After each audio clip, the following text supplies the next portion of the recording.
आज सबरी कह रही है, कही विधि स्तुति करूं तुम्हारी, अधम जाति में जड़ मति भारी। मैं जड़ बुद्धि हूं नाथ, अधम जाति में मेरा जन्म हुआ, मैं कैसे आपकी स्तुति करूं, मुझे समझ नहीं आ रहा है। और अधम ते अधम अधम अति नारी, तिन मह में मति मंद अधारी। अधम से अधम तो मैं हूं ही, और अधम नारियों से भी ज्यादा अधम हूं नाथ में, और उसमें भी ये जड़ बुद्धि है मेरे पास, मति मंद हूं मैं।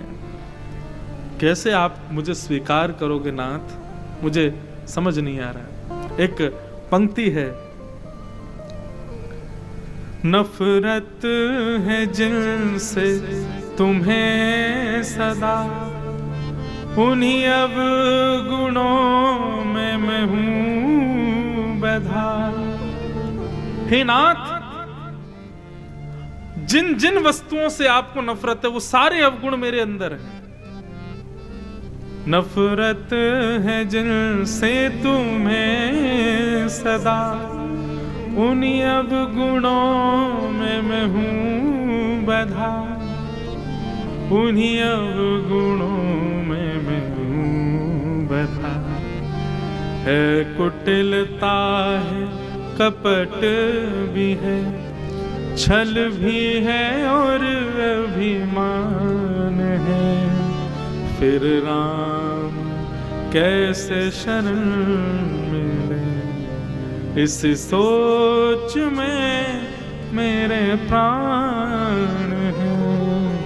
न तो रूप है ना तो रंग है, ना गुणों की कोई भी खान है।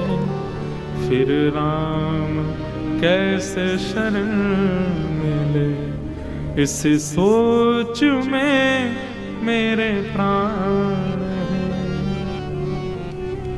ना तो हम रूपवान हैं, ना कोई गुण हमारे अंदर है, ना कोई योग्यता हम में ऐसी ऐसी दिखाई देती है जिससे कि नाथ आप हमको स्वीकार करो। विचार करना बंधु, कभी एकांत में बैठ करके, अब कल तो चले जाना है तो क्या करो, समुद्र किनारे जाके बैठना और खुद से पूछना, क्या मैं वास्तव में योग्य हूं ठाकुर जी के? कोई गुण मेरे अंदर ऐसा है जिससे ठाकुर जी मुझे स्वीकार करें? एक भी नहीं है बंधु। मैं व्यासपीठ पर बैठा हूं, मैं अपने लिए ही कह रहा हूं, आप लोगों की तो बहुत दूर की बात नहीं है। हम लोग इतने गुणवान कैसे मिल जाएंगे ठाकुर जी? सबरी की स्थिति देखो, सामने राम जी बैठे तब भी कह रही है मैं बहुत अधम हूं नाथ, मैं कैसे आपका गुणगान गाऊं, कैसे आपको प्रणाम करूं, कैसे आपकी सेवा करूं, मुझे नहीं पता। तब राम जी कहते हैं, कह रघुपति सुन भामिनी बाता, मानऊ एक भगति करनाता। हे भामिनी, हे सुंदरी, हे सबरी, कौन किस जाति में जन्मा है, कैसी बुद्धि है, कैसा स्वरूप है, कैसे विचार हैं, कैसे भाव हैं, इनसे मेरा कोई मतलब नहीं, पर मैं संबंध केवल एक ही नाते से बनाता हूं कि वो भक्त है कि नहीं, उसके अंदर भक्ति है कि नहीं। केवल मुझे एक भक्ति ही प्रिय है। प्रहलाद जी श्रीमद् भागवत में कहते हैं, न दानम न तपोनिज्य न शौच्यम न व्रतानि च प्रियते मलया भक्त्या हरिरन्यत विडंबनम। आप बहुत दान करो और आपको लगे कि महादेव मुझसे खुश हो रहे होंगे, मैं इतना दान करता हूं, कभी खुश नहीं होते। न दानम न तप, आप कोई हिमालय पर जाकर घर परिवार छोड़ के तप करने लग जाओ, सोचो महादेव खुश हो रहे होंगे, राम जी खुश हो रहे होंगे, कोई प्रसन्नता की बात नहीं, वो उससे प्रसन्न नहीं होते। यज्ञ यानी कि यज्ञ, बहुत यज्ञ करने से राम जी खुश होते होंगे, नहीं। न शौच्यम, बहुत पवित्र रहने से, दिन में 3 बार नहाते हैं, सुबह उठते ही नहाते हैं, फिर मध्याह्न में भी नहाते हैं, रात में सोने से पहले भी नहाते। इतना पवित्रता रखोगे राम जी खुश हो जाएंगे? कभी नहीं होंगे। और अंतिम बताया, न व्रतानि च, 30 दिन के महीने में 20 दिन आप व्रती व्रत करो, मंगलवार का व्रत, सोमवार का व्रत, एकादशी का व्रत, प्रदोष का व्रत, इसका व्रत, उसका व्रत, सोचो ठाकुर जी खुश हो जाएं, नहीं होंगे।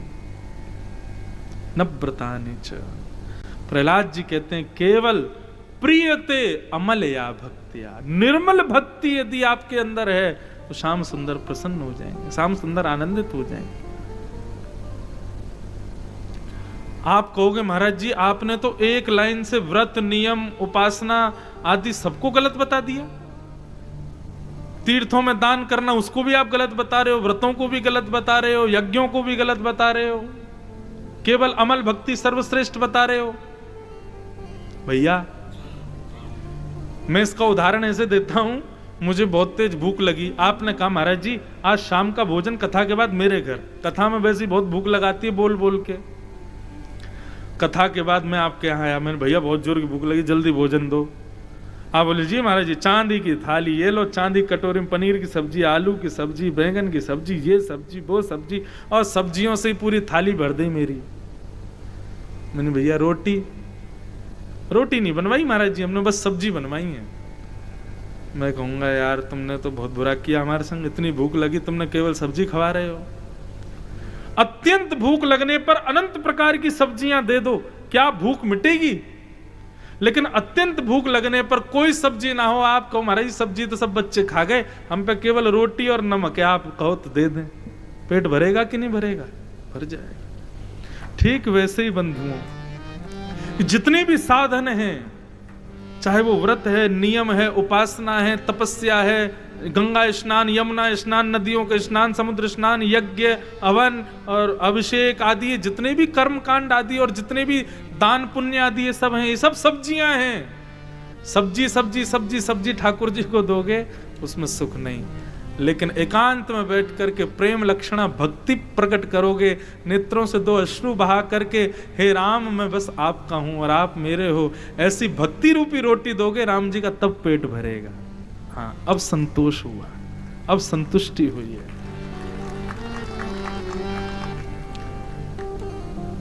जाति पाति कुल धर्म बड़ाई, धन बल परिजन गुण चतुराई, भगतिहीन नर सोहई कैसे। स्वयं राम जी कह रहे हैं भगतिहीन नर सोहई कैसे, बिन जल बारिद देखिए जैसे। जैसे बिना जल का बादल कैसा लगता है, उसको देखने में सुख थोड़ी मिलता है, लेकिन वही सांवला सांवला बादल भारी भरकम बन करके आ रहा हो, देख करके हृदय रूपी मयूर नाचने, अब बरसेगा, ठंडक कर देगा, हरियाली छा जाएगी। ठीक मां जैसे बिना भक्ति के मानव मेरे सामने आता, कर्म कांडी है, अत्यंत विद्वान है, सारे गुण उसके अंदर, भक्ति नहीं है, प्रेम भक्ति नहीं है, तो मुझे वो वैसा ही लगता है जैसे बिना पानी का बादल, लेकिन कोई गुण नहीं है, प्रेम लक्षणा भक्ति है, उसको देख करके अति आनंदित में हो जाता हूं। अपना परिचय दे रहे हैं भगवान श्री राम की, मुझे कैसे भक्त प्रिय है, प्रेम भक्ति से युक्त। सबरी तुम इस बात की चिंता क्यों करती हो कैसे कुल खानदान या कैसी जाति की हो, तुम्हारे अंदर ये प्रेम है, ये मुझे प्रिय है। और तब भगवान श्री राम ने यहां नवदा भक्ति का प्रवचन किया।